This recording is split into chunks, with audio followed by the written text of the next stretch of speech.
Ladies and gentlemen, welcome to the Bullpen.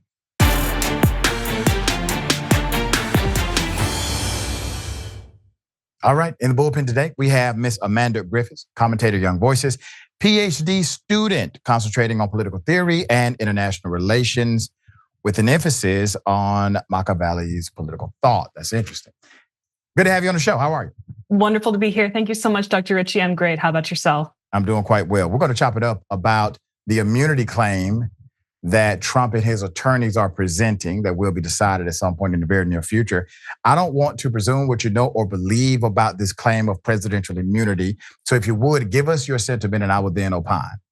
Absolutely. So what I am aware of is that historically speaking, we've seen the courts really want to, every time they're confronted with this issue, walk back or really narrow what constitutes or what qualifies for presidential immunity. That seems to me very apt because this really needs to be a very narrowly tailored concept. We obviously don't want to be having everything open for prosecution if someone undertakes a particular action while in office and it's necessary, but that should be very, very constrained. So I'm excited to see this question taken up in a more broad format, not just with respect to former President Trump, but also with respect to how this might redound to future presidents as well. So I'm eager to see how this plays out. Do you believe the genesis of the claim itself that basically says that the president of the United States, and this is one I would call it leg of the claim, that a president is basically legal until or unless successfully impeached. And so basically anything that the president does is technically legal under the standards of the Constitution, because the way that you would deem an action illegal by a president is by way of impeachment. And so if they don't get successfully impeached, that means by default, their actions are legal. Do you believe in that sentiment? I think that's a very dicey sentiment to hold personally. Yeah. Again, I'm one of those people who would like to see presidential powers constrained, generally speaking. I'd like to see most powers of official office constrained. So this is something that I would think should be grounds for discussion. When the motion was filed, basically we're talking about, okay, was Trump acting in his official capacity when he told people meet him at the Capitol? And all right, so we're talking about particular actions, right? And so a judge gets to decide that. But in the overall scope, because this is going to be precedent setting, period, whatever the decision is. In the overall scope, how legitimate is a democracy when we do, in fact, have special rules for the leader of the country, and those special rules create special immunity so that they cannot be prosecuted for crime? They already have significant immunity. Even members of Congress, whatever they say at the well, they can't be prosecuted for it in a civil court. They can say what they want to say about somebody, defame, et cetera. So they already have these protections that seem wholly unfair to many people.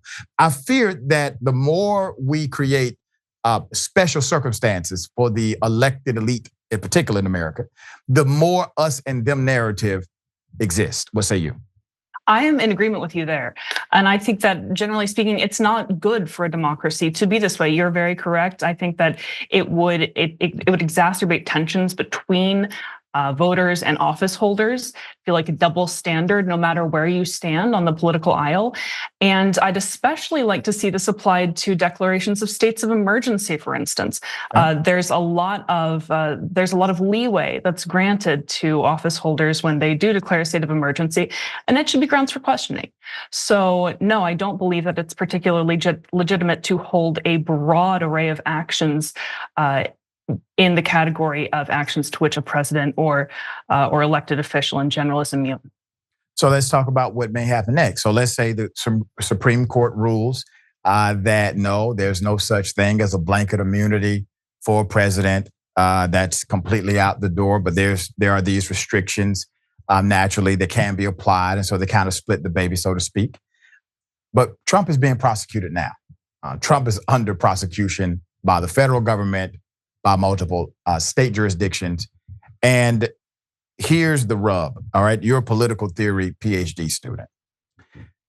According to the political reality, If you are a convicted felon, you cannot vote in most states, not while you serve that sentence.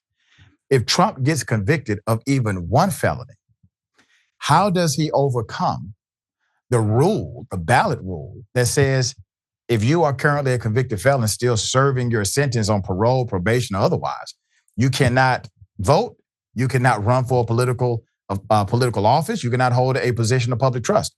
How does he then overcome that constitutionally under a conviction scenario? It's a sticky question. And I think one way that his team could possibly try to work around it is say, oh, we'll have him on the ballot as a write-in. Even there, though, that's really taking a risk. And you have a lot of states who are going to have that discretion, be able to say, no, we don't want you on the ballot. And now we have grounds for omitting you from the ballot. So it's going to be tough. It'll be really tough for his team. And he seems to be switching out various members of his team of late. Yeah. So I'm not sure if he's going to be able to retain good counsel on this. Yeah, I do think some states are going to obviously take advantage of their ability, their right to dismiss a presidential contender.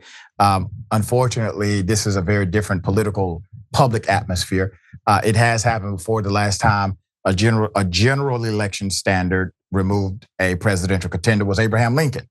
And then naturally that was a catalyst to the Civil War that started.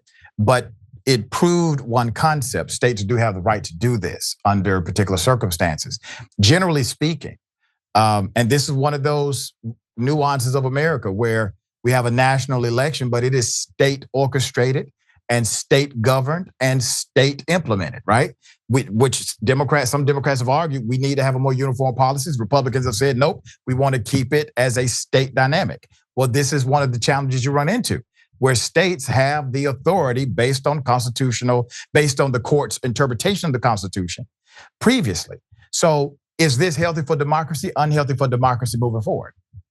Just the general question of whether these are decided by the states or whether I'm more of a federalist fan, or a federalism fan. So I would prefer to have this be a question that states can decide individually. I acknowledge that there's going to be tension there. If you have some states where a presidential candidate is on the ballot and other states where a presidential candidate is not.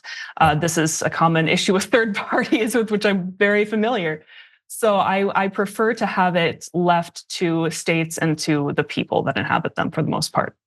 Yeah, I mean, I would have said that a little while ago, dear sister, but some of these states have been so extreme in their decisions.